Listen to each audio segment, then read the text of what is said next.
Oke. Shalom saudara terkasih. Shalom saudara terkasih. Puji Tuhan, kita masih Tuhan berikan kesehatan hingga saat ini, semua karena anugerah Tuhan yang luar biasa, sehingga kita boleh memberi hati untuk memuji dan memuliakan nama Tuhan. Dan saya sapa bagi setiap kita yang menonton live streaming saat ini. Shalom, puji Tuhan. Biarlah setiap saudara-saudara yang menonton live streaming ini diberkati dan terus memuliakan nama Tuhan. Terima kasih. Dan kita saat ini kita akan memulai ibadah kita. Kita satukan hati kita. Haleluya Tuhan. Sungguh kami bersyukur memiliki Tuhan seperti Engkau, Allah yang luar biasa, Allah yang ajaib, Allah yang kami sembah dalam roh dan kebenaran. Kami bangga memiliki Bapa seperti Engkau. Terima kasih Bapa buat hari ini, saat ini Tuhan. Kami boleh ada hingga pada haleluya Bapa yang baik. Haleluya Bapa. Inilah hati kami saat ini Tuhan. Inilah hidup kami Bapa untuk melayani-Mu Bapa. Penuhi kami, urapi setiap hati kami. Bebaskan Roh-Mu bekerja atas Bapa ini, atas ruangan ini Bapa. Bahkan bagi setiap umat-Mu yang belum hadir saat ini, tolonglah setiap hati mereka. Bahkan setiap umat-Mu yang dalam perjalanan, Engkau memberkati mereka. Tibakan mereka Tuhan dengan selamat hingga pada sampai di tempat ini Bapa. Terima kasih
kami ada dalam tangan Tuhan.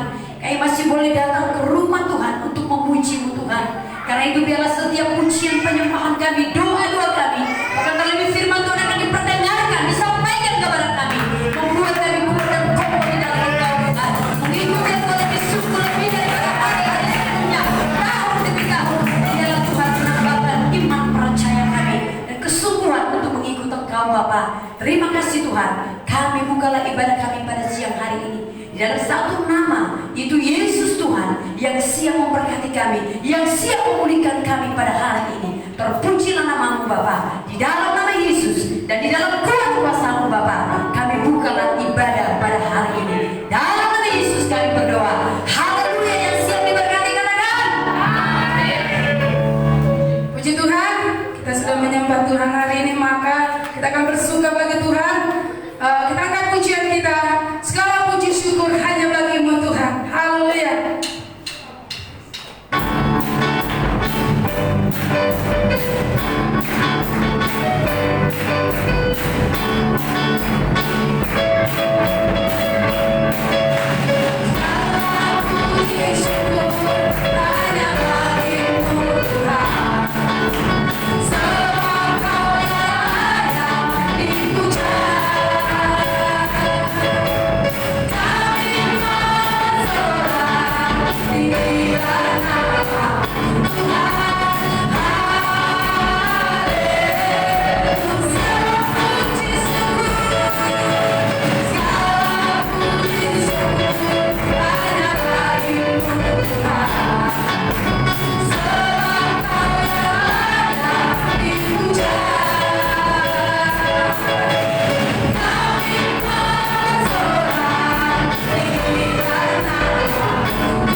Puji Tuhan, shalom Bapak Ibu jemaat Tuhan. Sekali lagi shalom. Ada sukacita? Amin. Terpujilah Tuhan kita. Ya, saat ini sebelum saya menyaksikan kebaikan Tuhan, khususnya dalam keluarga kami Simamora, saya mengucapkan terima kasih banyak kepada Tuhan Yesus yang sudah membawa saya sampai hari ini menikmati setiap berkat-Nya, dan juga kepada Bapak Ibu Gembala di tempat ini yang selalu setia menopang kami di dalam doa, dan juga kepada tim doa dan jemaat Tuhan yang juga setia mendoakan keluarga kami dan mendukung kami di tempat ini. Bapak Ibu jemaat Tuhan, satu hal yang mau saya saksikan, betapa Tuhan sangat dahsyat dalam keluarga kami, khususnya menjawab doa dan pergumulan saya secara pribadi yang sudah lama saya kumpulkan untuk keluarga itu saya, di mana kurang lebih 10 tahun Bapak Ibu jemaat Tuhan menikah, Tuhan belum mengerjakan mereka anak. Tapi Bapak Ibu jemaat Tuhan, pada tahun 2020 di sana dedek saya cerita bahwa dedek saya mengalami sakit rahimnya ada kista seperti itu. Baru itu kami ketahui, baru mau cerita. Dan waktu itu saya cerita kepada Ibu Gembala. Dan puji Tuhan Bapak Ibu jemaat Tuhan, hanya itu yang berita yang saya dapat. Dan 2 minggu yang lalu kami menelpon kepada orang tua kami, dan satu hal yang juga membuat saya tercengang-cengang, saya sangat habis pikir dengan pekerjaannya Tuhan. Di sana orang tua saya cerita bahwa dedek saya mengandung sudah 2 bulan. Dengan kemuliaan bagi Tuhan. Dan di sana saya berpikir begini, awalnya Tuhan kasih penyakit kista dalam kandungannya, tetapi Tuhan kasih lagi ada anak dalam rahimnya. Di sana ada juga gejolak Bapak Ibu jemaat Tuhan. Saya menangis mendengarkan kabar itu, menangis karena sukacita. Karena kurang lebih Bapak Ibu jemaat Tuhan, saya menulis pokok doa ini 4 tahun di gereja ini, di ruang doa. Jadi para pendoa sudah 4 tahun mendukung kami berdoa supaya Tuhan memberikan keturunan kepada mereka. Tapi luar biasanya di sana saya juga, sebelum saya sampaikan kepada Bapak Gembala, waktu itu saya sudah berdoa kepada Tuhan. Tuhan, saya percaya Tuhan punya rencana yang besar bagi hidup saya. Seperti itu. Saya percaya kalau Tuhan sudah kasih, kalau Tuhan sudah berkati kandungannya, tidak mungkin Tuhan tidak memberkatinya. Pasti Tuhan punya rencana yang besar. Dan akhirnya Bapak Ibu jemaat Tuhan, saya bercerita kepada Bapak Ibu Gembala sidang di tempat ini, dan mereka juga meresponinya dengan sukacita.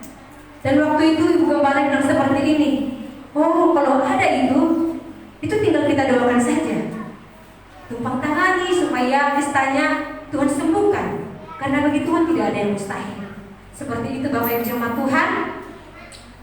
Tapi ada beberapa hal kendala, tidak bisa menghubungi mereka kalau lewat video call seperti itu. Tapi Bapak Ibu jemaat Tuhan, luar biasanya Bapak Gembala digerakkan Tuhan supaya mengutus hambanya, yaitu Ibu Joel yang ada di Hulu Sanggul, Bapak Ibu jemaat Tuhan, membiayai perongkosannya sampai ke kampung halaman kami ke Palipe di Srikalang. Dan di sana yang sangat saya syukuri lebih lagi Bapak Ibu jemaat Tuhan, bahwa pergumulan saya bagaimana supaya keluarga saya menerima Yesus secara pribadi. Itu yang terutama yang saya gumuli kepada Tuhan, yaitu itok saya dan juga dedek saya. Sekalipun memang dulu berapa tahun yang lalu saya sudah pernah menuntut dedek saya menerima Yesus melalui telepon, tapi yang lebih luar biasanya lagi bisa ya dengan menerima firman Tuhan dengan leluasa. Di sana Bapak Ibu jemaat Tuhan, dengan hati terbuka itok saya mau dilayani, dedek saya mau dilayani, dan ada tetangga juga mau dilayani waktu itu bersama dengan orang tua saya. Dan itulah yang sangat saya syukuri Bapak Ibu jemaat Tuhan. Dan satu hal yang membuat saya semakin semangat di dalam Tuhan, bahwa apa saja yang kita minta dalam Tuhan di dalam doa dengan penuh kepercayaan, kita pasti menerimanya. Amin. Berikan kemuliaan bagi Tuhan. Karena itu Bapak Ibu jemaat Tuhan, mari tetaplah kita bertekun di dalam doa. Apa menjadi pergumulan kita, tepat pada waktunya Tuhan akan menjawab. Jangan ragukan kuasa Tuhan.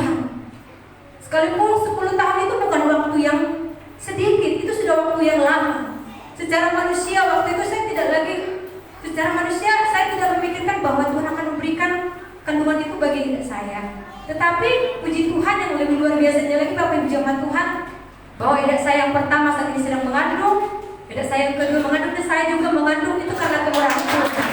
Haleluya. Jadi saya katakan kepada Tuhan, Tuhan Engkau sangat baik. Dengan adanya kabar ini membuat orang tua saya semakin semangat dan semakin sehat. Waktu itu kami telepon dengan Ibu Joel, video call, dibilang seperti ini, puji Tuhan Tante, saya melihat mama kita semakin sehat. Mama yang berhubus-hubus di sini katanya. Yang tadinya orang tua kami sudah kurang sehat Bapak Ibu jemaat Tuhan, karena kalau berjalan itu sudah tidak kuat lagi karena pernah jatuh, dan tapi karena mungkin sukacita dan kegembiraan yang sudah diterima dari Tuhan membuat dia semakin semangat dan tidak lagi merasakan sakit itu. Ya, sekali lagi berikan kemuliaan bagi Tuhan. Ya, puji Tuhan Bapak Ibu jemaat Tuhan, ini menjadi kesaksian saya dan saya rindu membawa satu pujian kepada Tuhan dalam mengucapkan selami. Saya rindu melalui pujian ini saya dan saudara semakin dikuatkan Tuhan. Dan apapun yang menjadi kerinduan pergumulan kita, tetaplah kita bawa kepada Tuhan. Amin. Haleluya.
Kita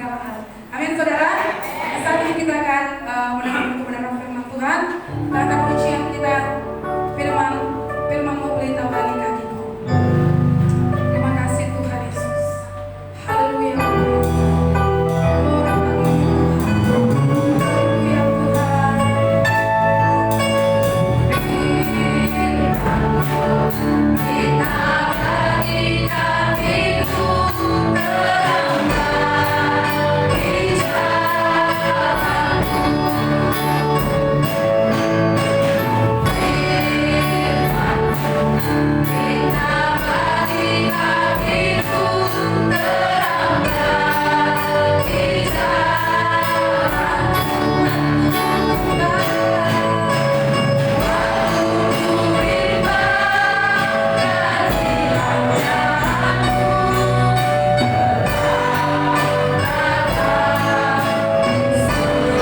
Mari kita berdoa.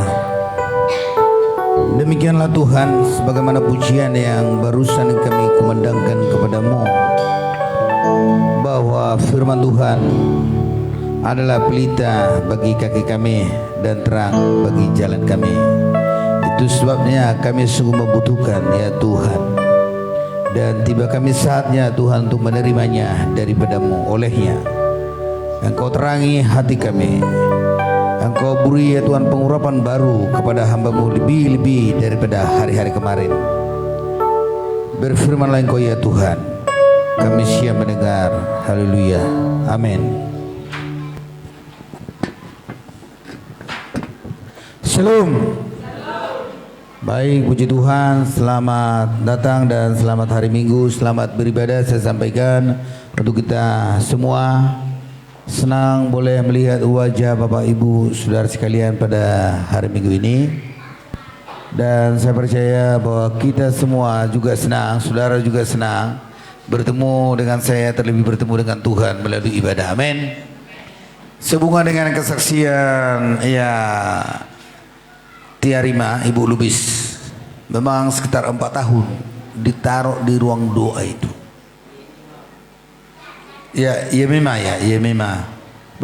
Iya memang ya, Rima ya, iya memang. Mirip-mirip anakku yang dua ini. Karakternya juga mirip-mirip. Kepintaran mereka juga, hebatnya mereka juga mirip-mirip ya.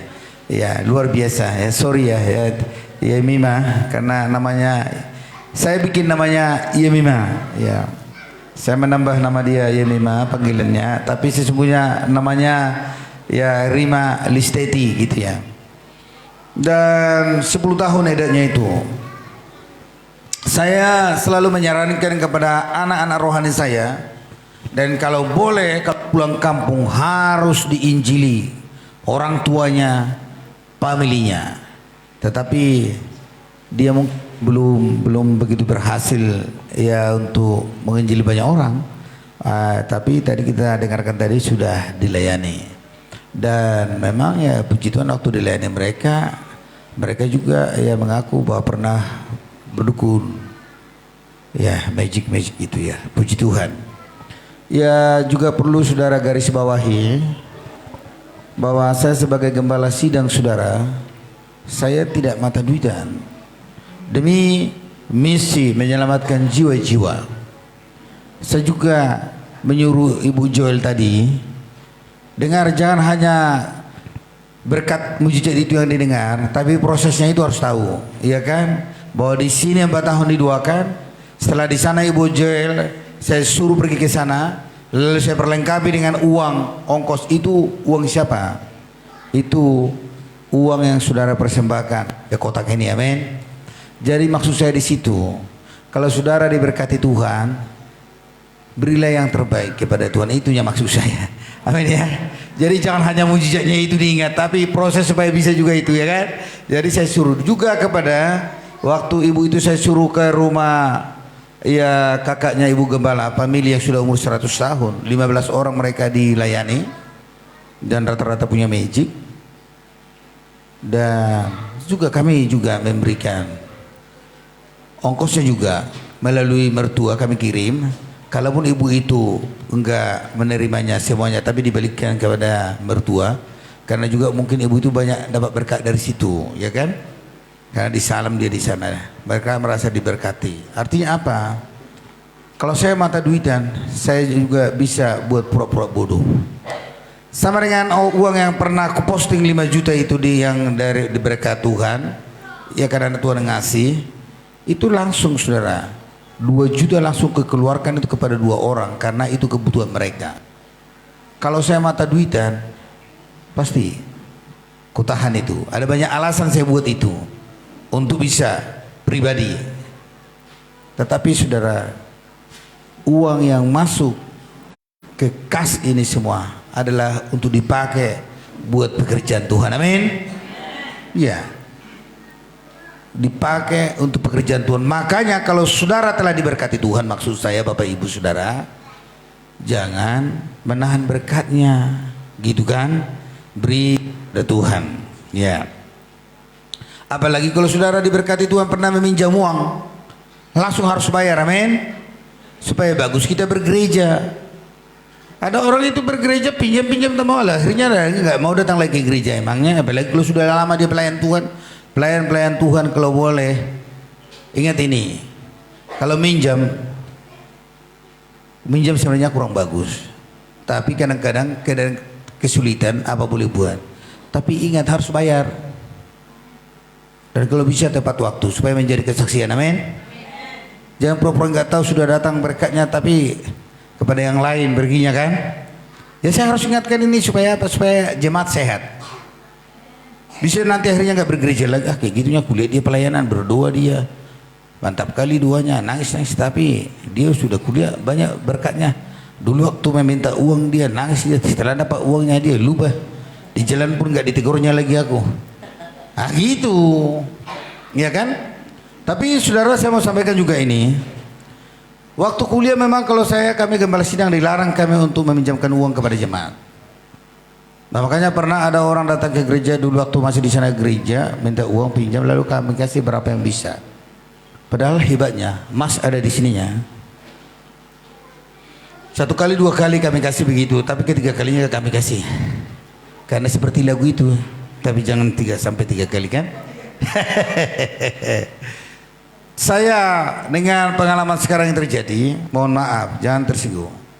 Ada kan pernah kepada jemaat, kalaupun itu kas gereja atau uang gembala, sama dengan mengusir jemaat dari gereja. Jadi kalau Anda datang sama saya minjam uang, kalaupun ada sangat butuh sekali, kalau saya mau meminjamkan itu sama artinya saya nggak mencintaimu, sama dengan mengusir Anda dari gereja ini. Jadi mari kita saling memahami, sepahit-pahitnya pun kehidupanmu, kalau bisa jangan datang kepada gembala minta kas uang gereja, dan juga minta minjam uang gereja dan atau meminjam uang saya. Amin. Karena saya telah melihat sama itu dengan mengusir jemaat. Iya. Ada banyak hal nanti alasannya dibuatnya sehingga ya akhirnya dia keluar dari gereja ini dan setan akan bermain gitu loh. Ya, tapi kenapa tadi bicara uang ini ya? Oh ya, gara-gara misi tadi ya. Misi tadi. Tapi ingat itu, siapa tahu ada jemaat ini saling meminjam, bayar segera kalau sudah ada uang. Amin. Supaya jadi kesaksian. Ya, jangan parutang busuk. Gitu dia kan. Ada di sini parutang busuk.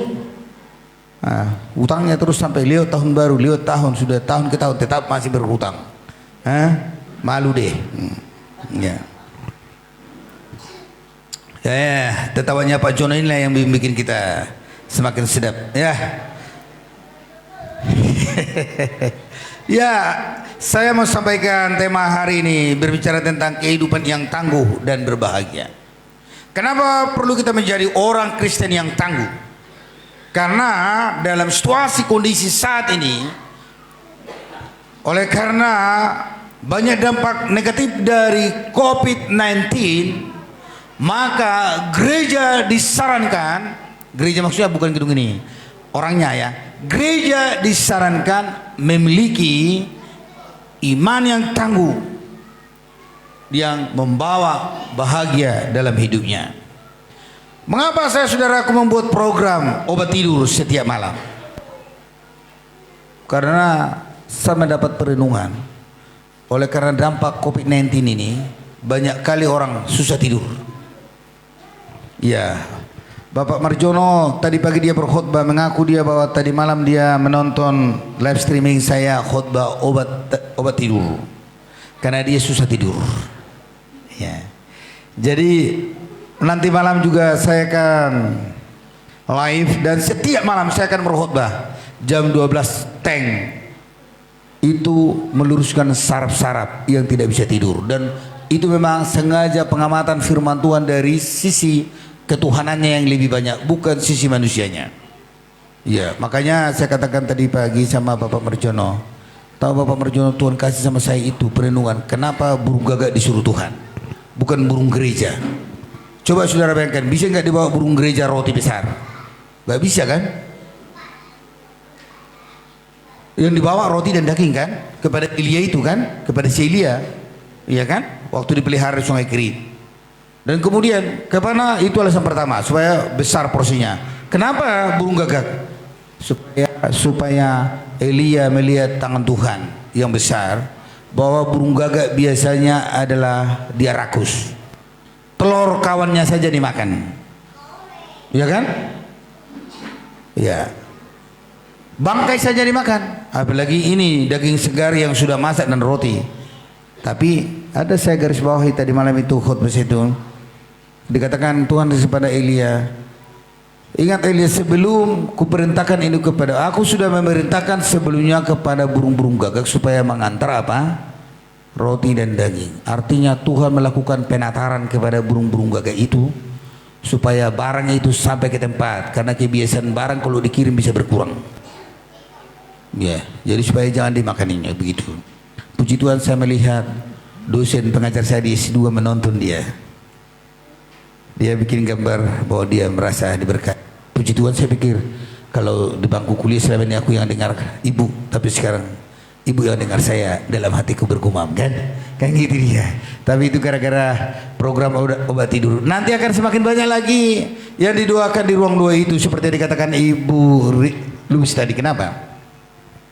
Sudah ada orang minta doa sama saya, termasuk edaknya Ibu Dion, penyakit gula. Nanti akan masuk itu, saya catat. Ada lagi beberapa, dan kemudian ada juga seorang saat ini pengusaha minta kita berdoa.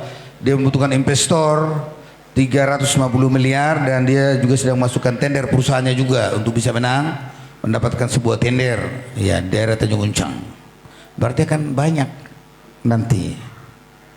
Dan memang saya mau katakan, orang yang susah tidur itu rata-rata orang tua yang punya masalah. Itu yang kedua, punya masalah atau tidak orang tua susah tidur. Yang kedua, orang-orang kaya, pebisnis. Kalau orang miskin itu gampang tidur, di kaki 5 tidur begitu. Percayalah. Di kaki, makanya nanti sehabis 3 seri, saya akan berkhutbah 3 seri. Seri pertama tentang bahwa Allah tidak pernah kalah metode untuk memberkati kita atau habis metode, sampai 3 seri. Habis itu saya diingatkan Tuhan untuk berkhutbah tentang bagaimana Ayub berbisnis. Juga karena mereka kan seorang bisnismen, Abraham, Lot, dan lain-lain. Ya kenapa saya katakan mereka bisnismen? Orang mereka peternak kok, mereka makan dari situ, punya karyawan, ya kan? Jadi saya akan menyampaikan itu nanti. Baik, yang pasti kalau orang miskin dia di kaki 5 pun gampang itu tidur. Dia akan tidur bersama nyamuk di situ. Tapi kalau orang kaya di tempat empuk pun itu dikasih, belum tentu. Uang bisa membeli tempat tidur yang mahal, tetapi uang tidak bisa memberi tidur yang nyenyak. Betul kan? Ya kan? Hanya obat tidur yang bisa membuat itu tidur. Kalau bukan dari dokter, ya firman Tuhan setiap jam 12 malam lah. Seperti hope yang saya sampaikan. Ya. Baik. Tuhan sangat merindukan umat gereja kebirawan dan memiliki yaitu iman yang tangguh. Memiliki kehidupan gaya yang kuat, yang tangguh, yang akhirnya membawa kebahagiaan buat mereka. Karena sesungguhnya Tuhan menciptakan manusia bukan untuk sakit-sakitan. Tuhan menciptakan manusia adalah untuk berbahagia. Itu sebabnya saudara-saudara sekalian, bahwa sebelum manusia diciptakan pada hari ke-6, Tuhan menciptakan segalanya untuk dimakan dan lain-lain. Lalu mengapa itu nggak bisa lagi kita nikmati? Oleh karena dosa manusia. Saya akan membacakan firman Tuhan buat saudara, Matius 7 ayat 24 sampai 27. Ini ayat pertama. Saya akan bacakan buat saudara. Setiap orang yang mendengar perkataanku ini dan melakukannya, ia sama dengan orang yang bijaksana dan yang mendirikan rumahnya di atas batu. Kemudian turunlah hujan dan datanglah banjir, lalu angin melanda rumah itu, tetapi rumah itu tidak rubuh sebab didirikan di atas batu. Tetapi setiap orang yang mendengar perkataanku ini dan tidak melakukannya, ia sama dengan orang bodoh yang mendirikan rumahnya di atas pasir. Kemudian turunlah hujan dan datanglah banjir, lalu angin melanda rumah itu, sehingga rubuhlah rumah itu dan hebatlah kerusakannya. Puji Tuhan. Saudara-saudara sekalian, dalam pembacaan nats ini kan ada dikatakan dalam 2 macam dasar rumah. Ya. 2 macam dasar rumah atau kehidupan orang. Yang pertama dikatakan adalah yang meletakkan rumahnya di atas batu. Yang kedua dikatakan yang meletakkan rumahnya di atas pasir. Yang meletakkan rumahnya di atas batu dikatakan itu adalah pendengar dan pelaku. Yang di atas pasir adalah yang tidak mau melakukannya, mendengar dan melakukannya. Ya, saudara-saudara sekalian. Jadi poin pertama, kehidupan yang tangguh dan berbahagia itu saya katakan saudaraku adalah jadilah pribadi pendengar dan pelaku firman Tuhan. Memang ini adalah merupakan khotbah Yesus Kristus di atas bukit yang berbicara mulai dari pasal 5 tentang kebahagiaan ini bla bla bla bla bla segala macam. Rohani.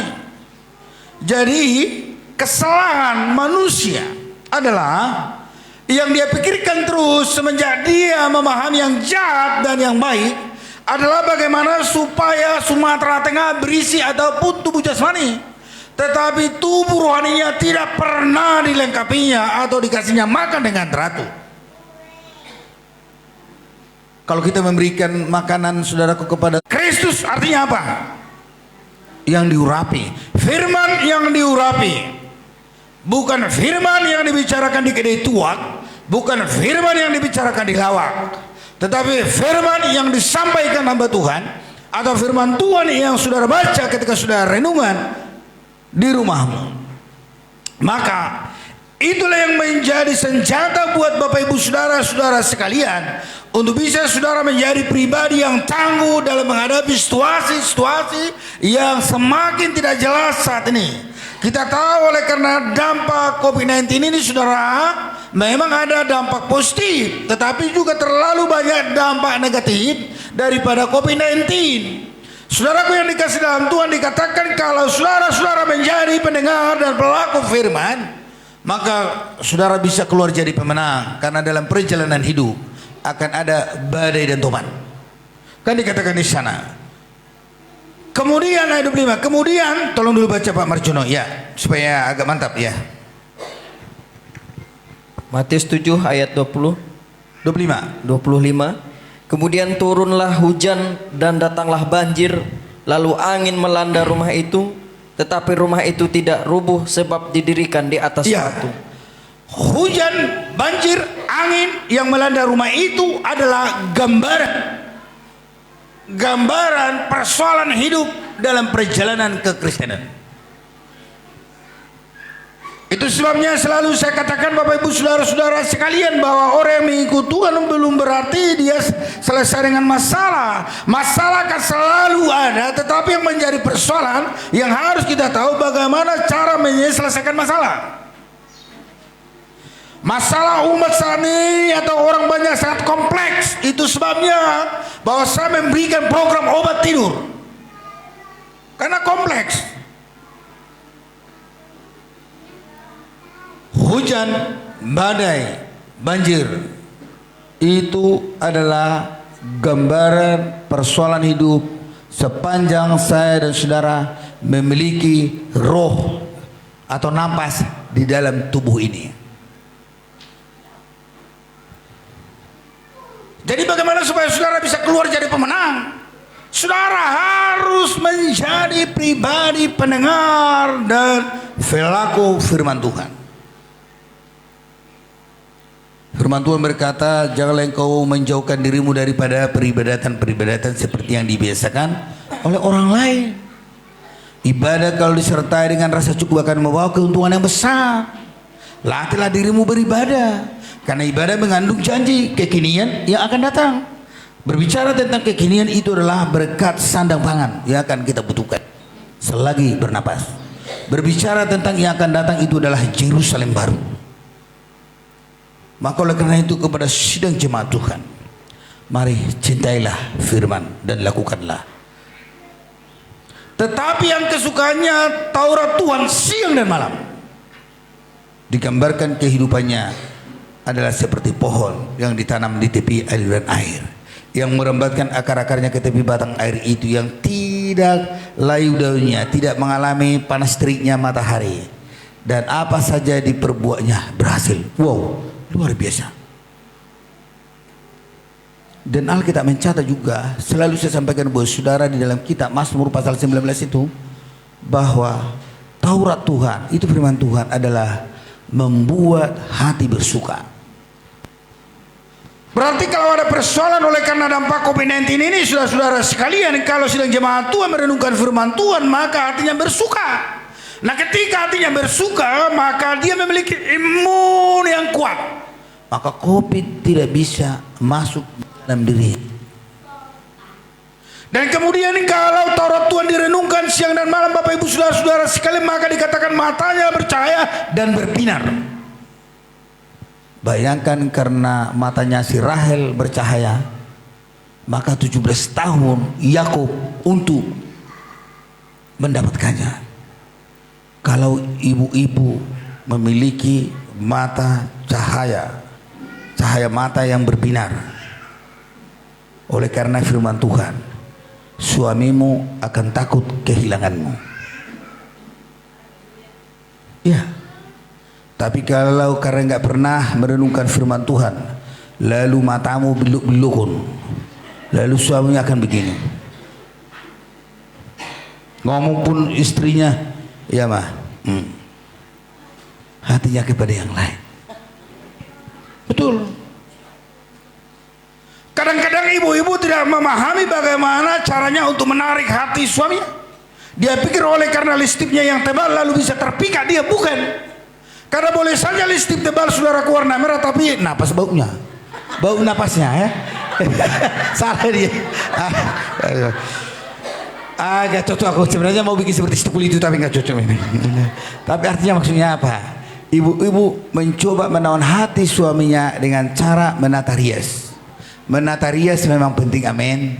Tapi perhiasan batinialah yang terutama. Amin Bapak Ibu Saudara. Amin.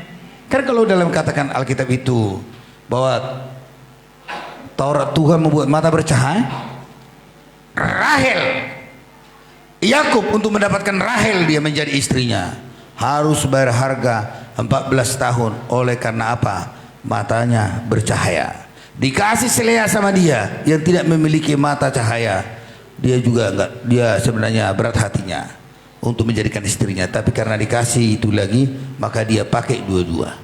Artinya yang perlu saudara garis bawahi, mata bercahaya adalah menawan hati suaminya. Amin.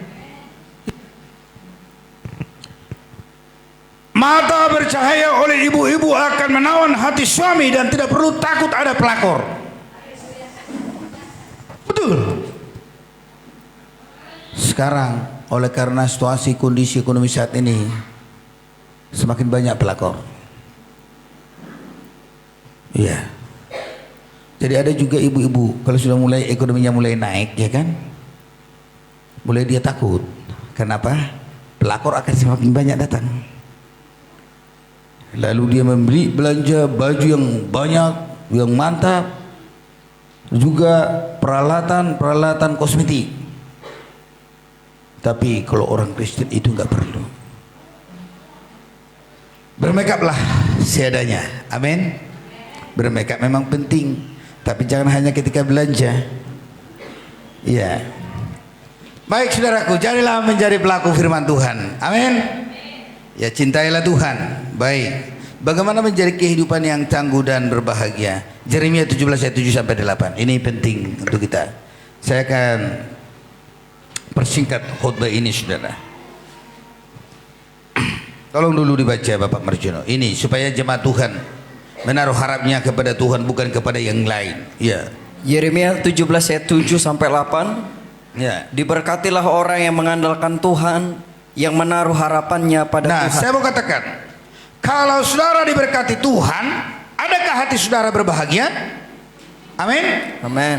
Jadi tema kita kan kehidupan yang tangguh dan berbahagia. Tangguh tadi menghadapi badai topan, berbahagia karena diberkati. Itu sebabnya ayat ini saya berikan buat saudara. Tolong baca ulangi ya. Ayat 7. Diberkatilah orang yang mengandalkan Tuhan, Terus? yang menaruh harapannya pada Tuhan. Nah, jadi saudara-saudara sekalian, dalam situasi yang tidak menentu ini, betapa pentingnya setiap orang yang sudah terima Yesus itu atau anggota gereja, dia mengandalkan Tuhan dalam hidupnya, dan menaruh harapnya pada Tuhan, bukan kepada yang lain. Ketika seseorang menaruh harap kepada Tuhan, maka ada gairah dalam menantikannya, ada gairah, dan dia akan mengeluarkan buah kesetiaan.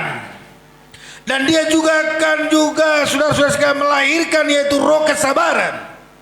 Dan dia juga akan berdoa karena memang ada harapannya bahwa pencipta langit dan bumi mendengarkan apa yang diharapkan. Nah, tetapi dalam perjalanan hidup, kalau seseorang tidak mau dia menaruh harapnya kepada Tuhan, maka ketika ada persoalan hidup, saya percaya bahwa dia akan jatuh. Dan dia mencoba berpikir bagaimana supaya dengan segera mati dia akan membeli baygon. Tetapi saya mau katakan, sebesar apapun persoalan hidup saudara-saudara sekalian, jangan pernah berpikir untuk mati supaya selesai persoalan. Alkitab jelas dikatakan, Ibrani 9 ayat 27, dan manusia itu saudara-saudara sekalian dikatakan bahwa hidup sekali saja dan setelah itu mati, ya. Dan setelah mati dihakimi. Manusia ditetapkan mati sekali saja, setelah itu dihakimi.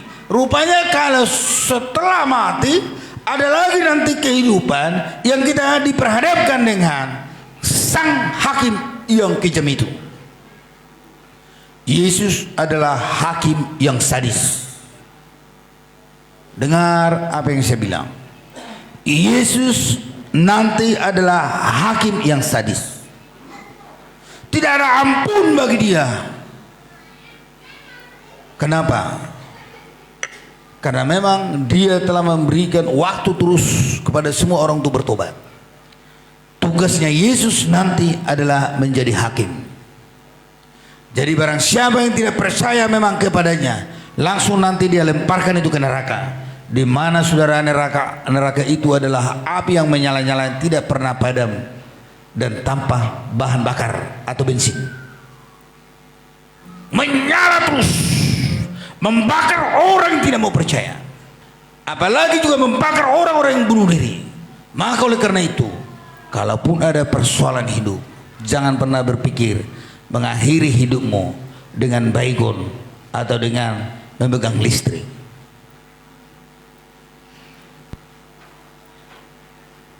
Bisa dipahami? Karena ada banyak orang berpikir kalau dia sudah mati maka selesailah persoalannya. Bukan, menambah persoalan dan tak ada lagi ampun di sana. Penyesalan terlambat. Penyesalan terlambat tidak ada lagi. Jadi saya mau mengajak kita untuk menaruh harap kepada Tuhan. Kalaupun persoalan hidup silih berganti. Sebenarnya saudara-saudara sekalian, kalau ada persoalan, kalau menurut kitab Yakobus itu, hari ini Anda memiliki pencobaan atau persoalan, maka Anda menang, besok lagi datang Anda menang, 2 pahala saudara. Itu yang disebut mahkota kehidupan, kan? Tetapi memang seringkali kita mencoba menghindari persoalan hidup, mencoba menghindari persoalan-persoalan setiap hari atau setiap bulan. Saudara yang dikasih dalam Tuhan, Tuhan tidak pernah berjanji berkata bahwa dia tidak akan memberikan persoalan atau tidak mengizinkan. Hanya dia berjanji bahwa dia akan menyertaimu supaya engkau bisa keluar jadi pemenang. Dia tidak pernah berjanji bahwa persoalan tidak akan diberikan. Dalam toko-toko Alkitab saja ada persoalan hidupnya ditaruh, mengalami krisis dia, si Abraham. Itu bapak kita itu, kan? Dia juga pernah mengalami krisis sampai dia berbohong. Ketika mereka mengalami kelaparan, krisis, udah krisis kelaparan juga, krisis nyawa lagi. Kenapa? Karena dalam negerinya Kanan itu mereka krisis ekonomi. Lalu mereka pergi ke negeri Mesir Elimelek. Apa yang terjadi? Karena Elimelek melihat cantik itu si Sarah, ya kan? Lalu dia berpikir untuk mengambil istrinya. Lalu dibilang sama pegawainya supaya diambil, dikasih. Tapi dibilang, "Moloboi, berjanji kita dah, kalau bisa berjanji kita. Jangan beritahu aku istrimu, karena nanti aku takut dibunuh. Kalau bisa bilanglah kau itokku. Itu dia. Itu krisis, saudara. Krisis itu. Itu juga persoalan. Benar kan? Itu tokoh Alkitab yang diagungkan orang Judaisme, yaitu Yahudi, yang diagungkan orang Kristen, yang diagungkan orang Muslim, mengalami krisis. Jadi kalau saudara sedang mengalami krisis juga, gak usah takut, gak usah pikir aneh-aneh. Itu pertanda Tuhan masih ada. Amin. Iya, itu pertanda Tuhan masih ada. Tuhan izinkan itu terjadi. Krisis kan? Saya berham itu kan? Iya. Ya kalau tentang krisis tentang anaknya itu masih enak dia. Karena lama anaknya enggak ada, lalu Sarah bilang, betul kita anak perjanjian dikasih akan ada, tapi siapalah enggak ada sampai sekarang.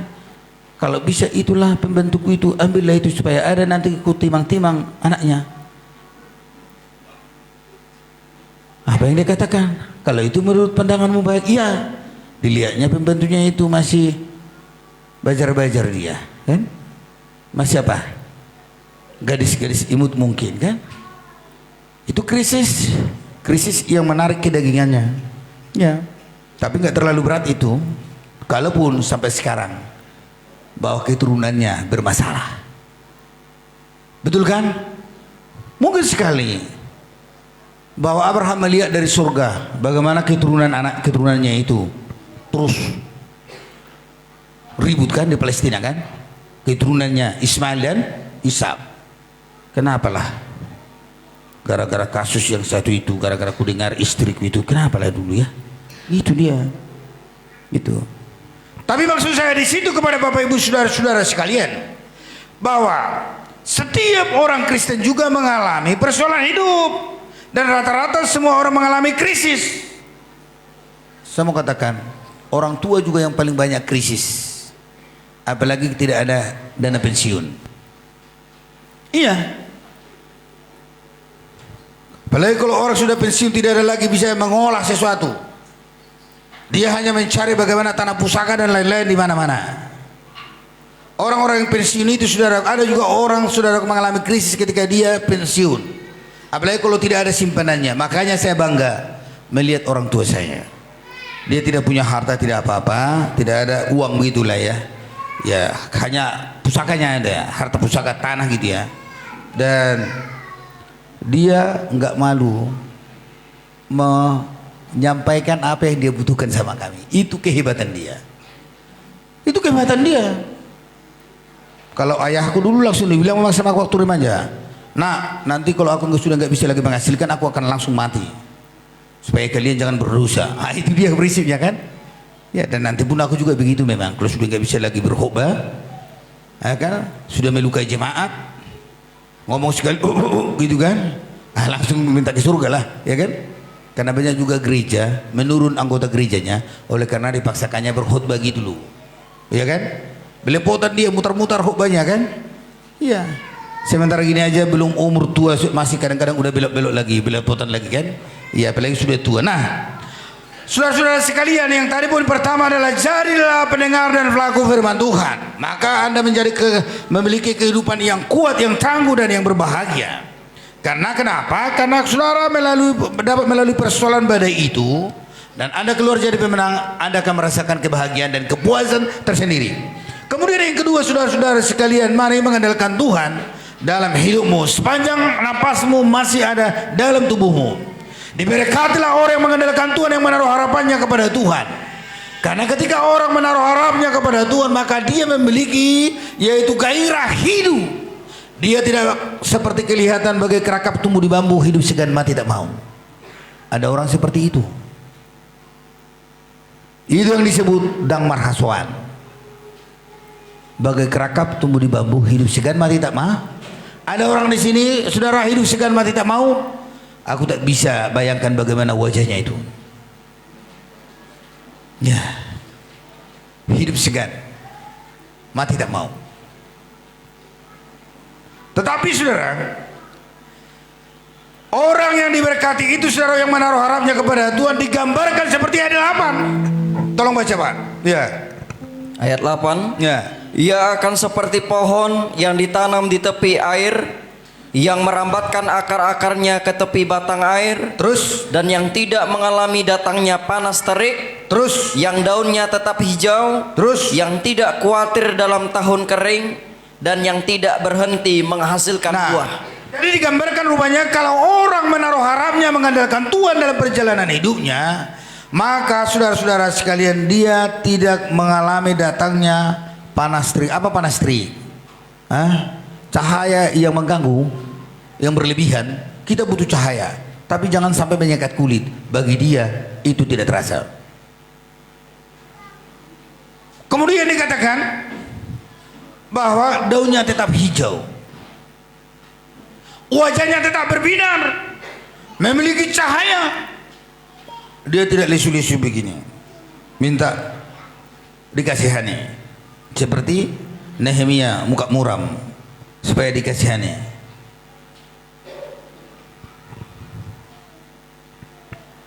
Dia tetap bersinar, penampilannya bersinar, wajahnya bersinar. Itu yang dimasukkan dengan daunnya tetap hijau, dan tidak khawatir dalam tahun kering. Kenapa tidak takut dalam tahun kering? Karena memang Tuhan yang akan memelihara dia, seperti Celia itu. Dan yang paling menarik, dan yang tidak berhenti menghasilkan buah. Menghasilkan buah adalah tujuan Tuhan melalui gereja. Tuhan mau supaya saudara-saudara sekalian menghasilkan buah.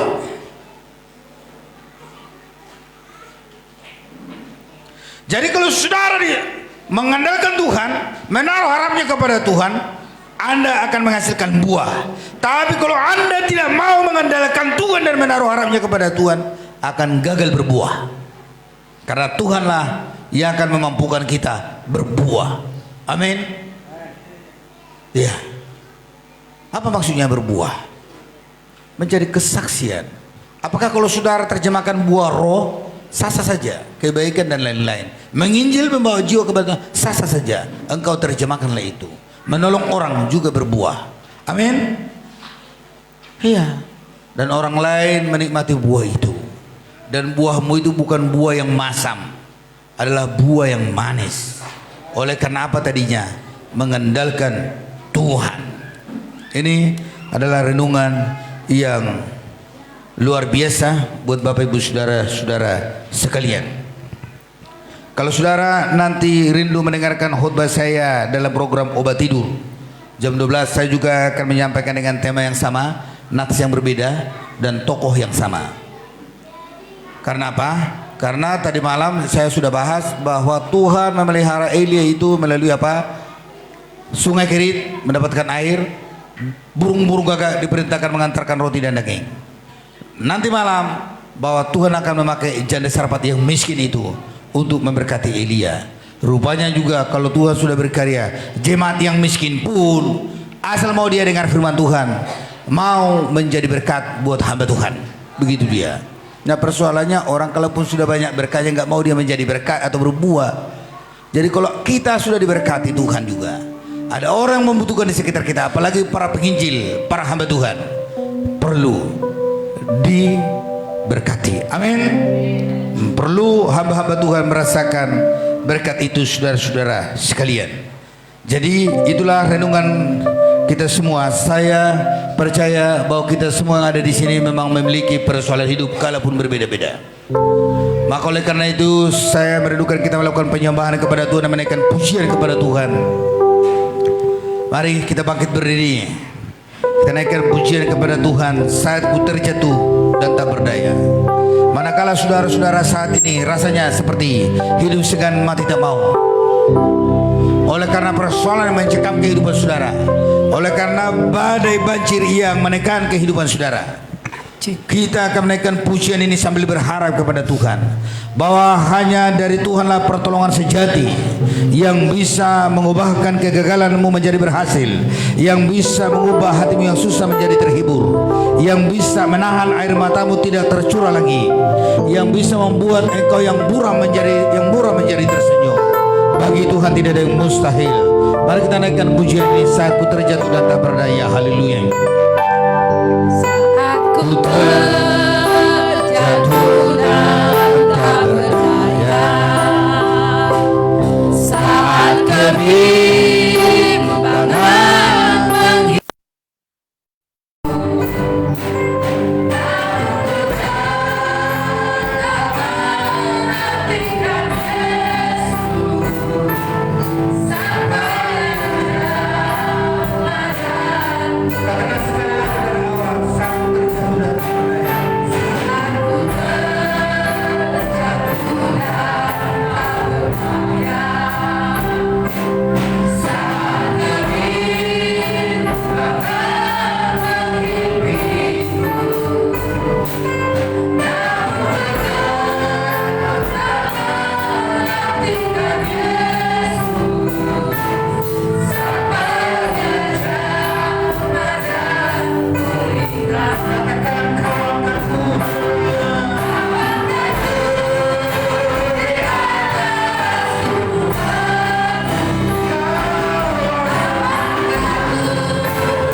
Air mata ibu itu telah dihapus dengan kehadiran jalan itu. Maka oleh karena itu saya berdoa khusus saat ini kepada ibu-ibu sudah lama menikah dan belum mendapatkan anak. Ataupun kalau ada tetanggamu atau familimu yang tidak punya anak, engkau boleh juga tunjuk tangan, mengangkat tangan dan mewakilinya. Karena saat ini saya akan berdoa kepada ibu-ibu yang sudah lama tidak mengandung. Saya akan berdoa kalau ada juga familimu, engkau juga bisa mewakilinya. Bapak, saya berdoa Tuhan Yesus kepada orang-orang yang sudah lama menikah tidak mendapatkan anak. Tuhan, kami telah mendengarkan perbuatan Tuhan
Tuhan yang mendengarkan siaran.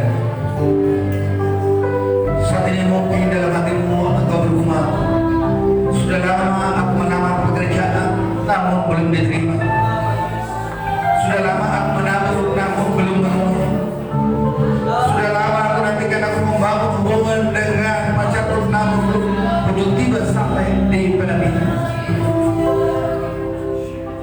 Saya mau katakan kepada Bapak Ibu saudara-saudara sekalian, bahwa tangan Tuhan tidak pernah terlambat untuk menolong kita semua. Saya percaya saudaraku ada rencana Tuhan yang indah dalam hidup. Yesus adalah Allah yang besar, Allah yang mengerti persoalan hidup. Hari ini Tuhan berkata untuk kita semua bahwa Dia akan menolong kita.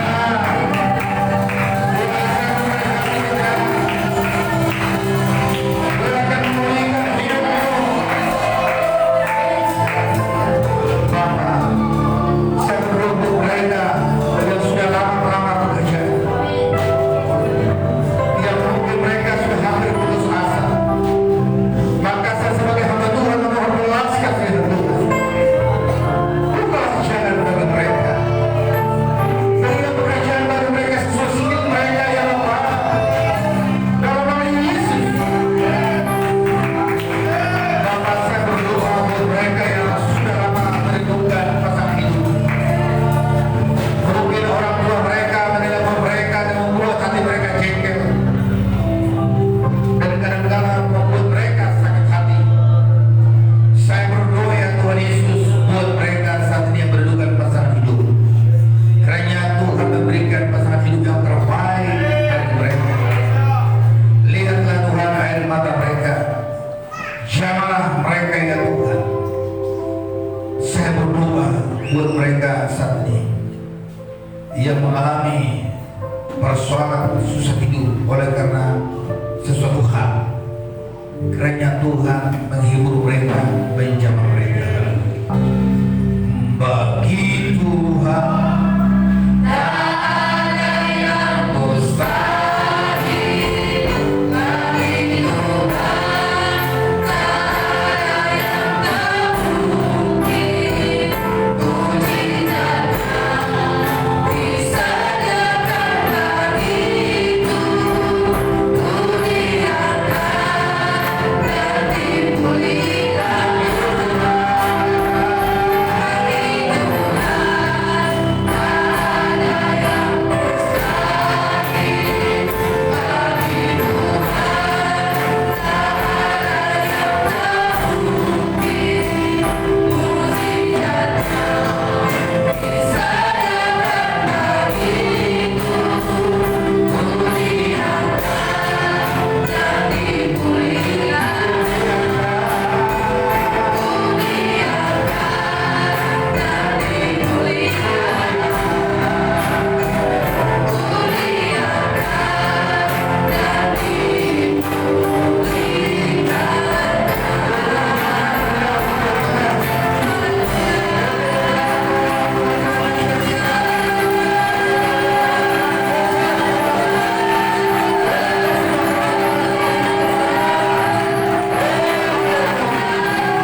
Dalam Tuhan kami berdoa syukur haleluya. Amin. Silakan duduk sedang firman Tuhan.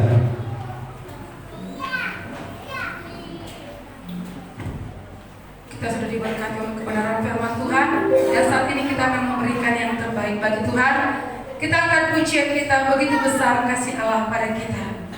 Haleluya.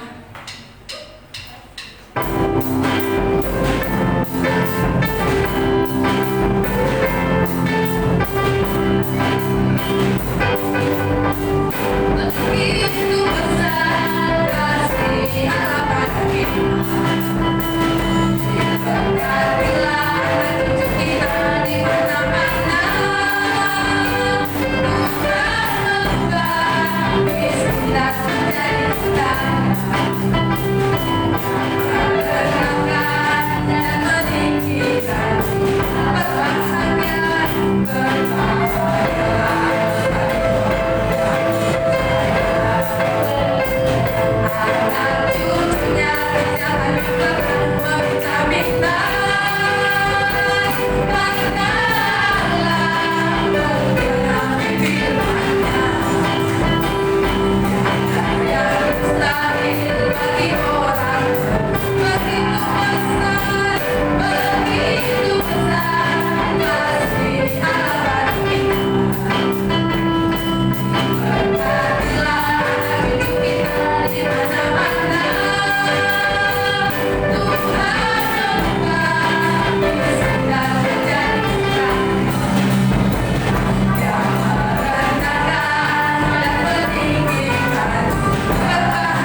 Shalom.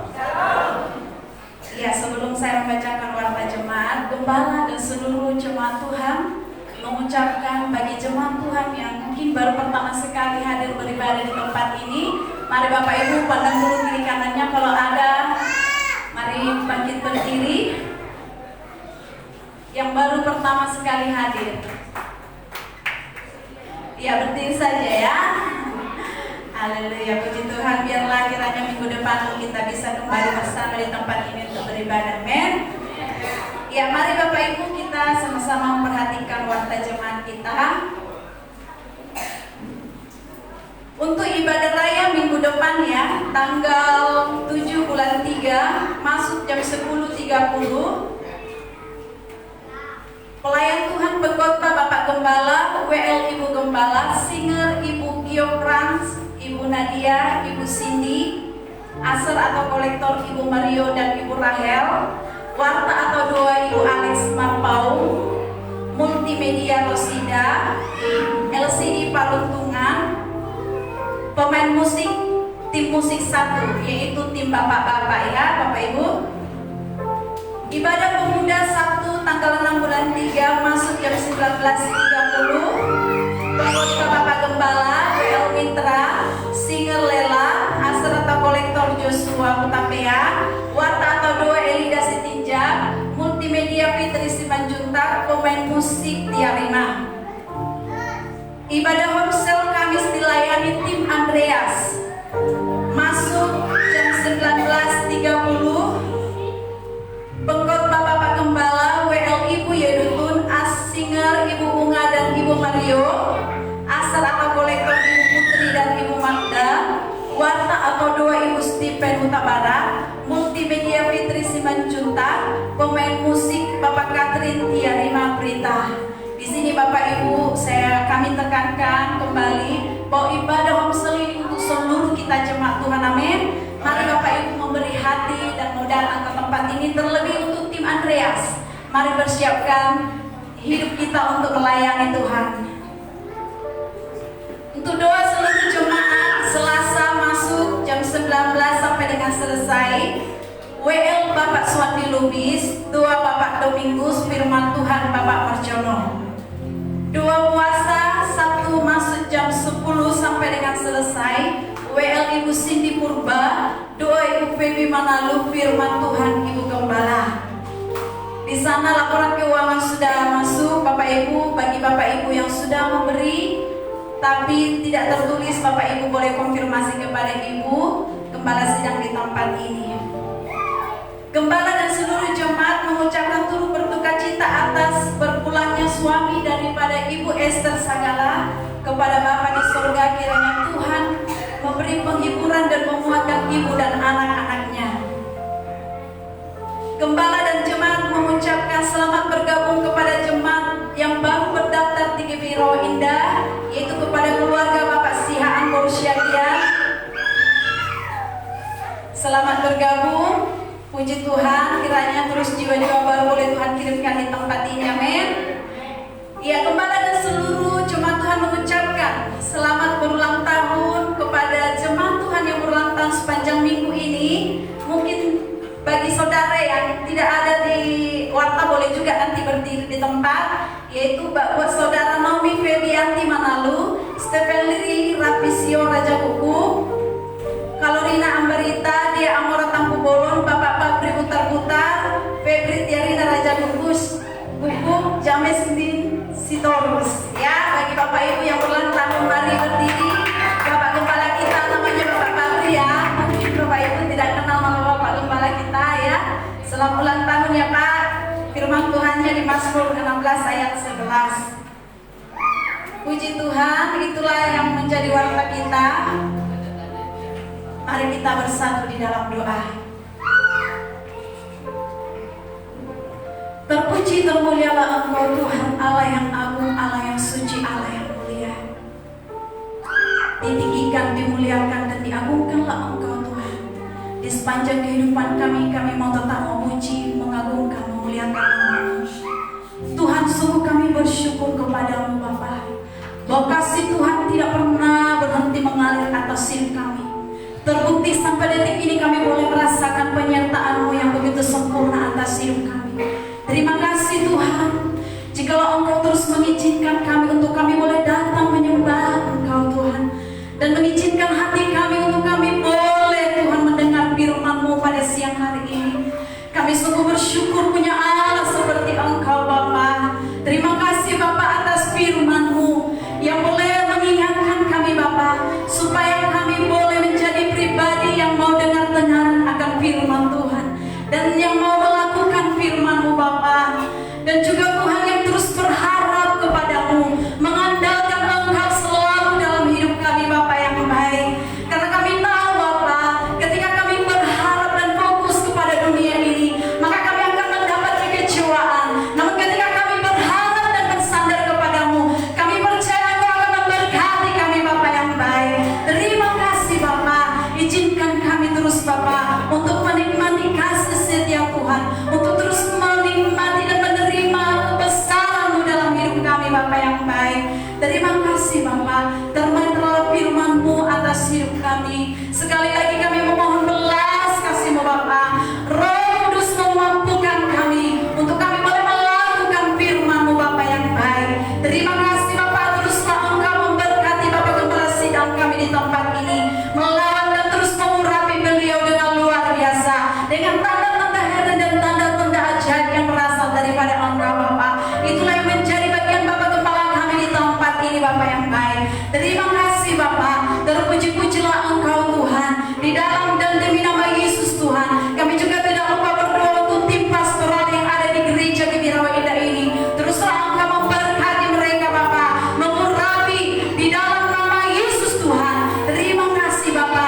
Terpuji-pujilah Engkau Tuhan. Kami juga tidak lupa menyerahkan setiap kerinduan demi kerinduan gembala kami, bahkan kerinduan gereja di tempat ini, visi dan misi gereja di tempat ini. Kami percaya Tuhan, ketika kami membawanya kepadamu Bapa, maka kami percaya Engkau akan memberkatinya Bapa yang baik. Bagi Tuhan tiada yang mustahil. Pelayanan kami sepanjang minggu ke depan, Tuhan kami percaya Engkau akan ambil alih dan akan memberkati pelayanan kami sepanjang minggu ke depan Bapa yang baik. Berkatilah setiap alat musik yang kami pakai, bahkan Tuhan itu aliran daripada listrik Engkau berkati Bapa yang baik. Bahkan Tuhan kami juga berdoa Bapa, Tuhan Engkau memberkati yaitu internet Tuhan yang sudah kami pakai di tempat ini Bapa, sehingga jemaat Tuhan baik yang di luar Bapa yang baik boleh menonton dengan leluasa, sehingga macet demi macet tidak ada Bapa yang baik. Semua lancar Bapa yang baik di dalam nama Yesus Tuhan. Terima kasih Bapa. Terpuji-pujilah Engkau Tuhan. Bahkan kami menyerahkan yaitu Bapa kota dan bangsa ini Bapa yang baik. Tuhan Engkau memberkati dan melawat. Satu hal yang terus kami minta Bapa, biarlah Tuhan Engkau memberkati setiap jiwa-jiwa, setiap kami yang berharap kepada menaungi kami Bapa, membentengi kami Bapa di dalam nama Yesus Tuhan, sehingga sakit penyakit apapun yang melanda dunia ini tidak menembus hidup kami Bapa yang baik. Karena kami percaya Tuhan penyertaan perlindungan yang berasal daripada Tuhan kami terima senantiasa Bapa yang baik. Berkati setiap pemimpin dan pemimpin kota dan bangsa ini Bapa. Biarlah roh takut, hikmat, kebijaksanaan menjadi bagian daripada setiap pemimpin kami Bapa yang baik. Terima kasih Bapa. Di dalam nama Yesus Tuhan, kepunyaan-Mu-lah kejayaan, kepunyaan-Mu-lah kehormatan, kepunyaan-Mu-lah kekayaan, bahkan kepunyaan-Mu-lah segala-galanya. Bagi-Mu-lah segala pujian dan hormat kami kembalikan di dalam nama Yesus. Kami sudah berdoa dan bersyukur. Sama-sama kita katakan amin. Kita akan mengakhiri ibadah kita. Saya persilakan jemaat untuk bangkit berdiri saat ini. Angkat pujian bagi Tuhan. Engkau Tuhan yang setia, waktu-Mu selalu yang terbaik. Terima kasih Tuhan. Haleluya Yesus. Engkau Tuhan yang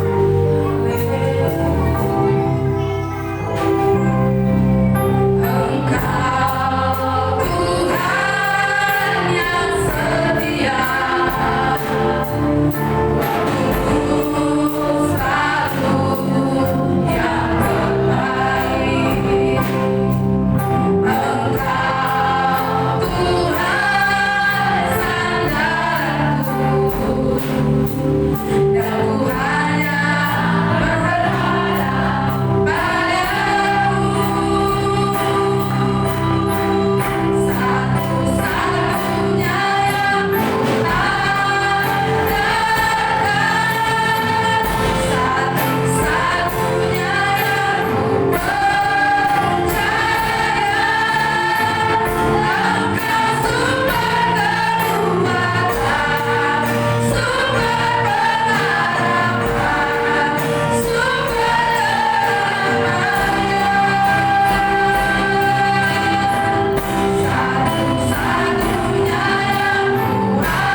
yang selalu kami andalkan.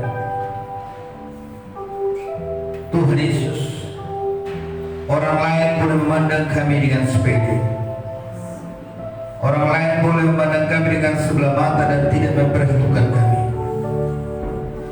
tapi kami percaya bahwa kami berharga di mata Tuhan. Satu-satunya yang kami andalkan dalam hidup ini adalah Engkau, sumber kekuatan itu. Engkau sumber pengharapan itu Bapa, sumber kedamaian yang menjamah semua hati kami Bapa. Engkau lah yang memberkati umat-Mu. Engkau lah Tuhan penyembuh kami, pemulih kami Tuhan Yesus. Mungkin Tuhan di antara umat-Mu ada yang mengalami luka batin, yang hampir putus pengharapan. Ada yang memiliki jiwa gundah gulana yang tertekan. Satu-satunya pengharapan dan pertolongan adalah Engkau, Allah damai sejahtera. Terima kasih Bapa. Biarlah segala kemuliaan dan hormat bagi Engkau. Engkau sungguh baik, amat baik. Persembahan yang telah diberikan umat kiranya menjadi dupa yang harum di hadirat-Mu ya Tuhan. Biarlah ya Tuhan para pemain musik Engkau berkati, para singer WR Engkau berkati, LCD, kolektor, semua kami Engkau tambahkan pahala dari surga. Baiklah kami Bapa membawa jiwa-jiwa datang kepada semua kami yang berulang tahun termasuk hamba-Mu. Kiranya Tuhan Engkau beri panjang umur bagi kami semua. Engkau berkati kami Bapa surgawi. Kiranya Tuhan Engkau sesuatu Tuhan menolong kami termasuk kesehatan kami Bapa. Berkati tetangga gereja ini semua tanpa terkecuali. Terima kasih Tuhan. Dalam nama Tuhan kami berdoa dan menutup acara ini. Bapak Ibu saudara yang dikasihi oleh Tuhan dan saya kasihi, arahkanlah pandangan kepada Tuhan dan terimalah berkat-Nya. Berkat anugerah daripada Allah Bapa, kasih sayang dan damai sejahtera daripada Tuhan kita Yesus Kristus, di dalam persekutuan kuasa Allah Roh Kudus, itulah yang menyertai saudara-saudara sekalian dari saat ini hingga Yesus datang kali kedua menjemput.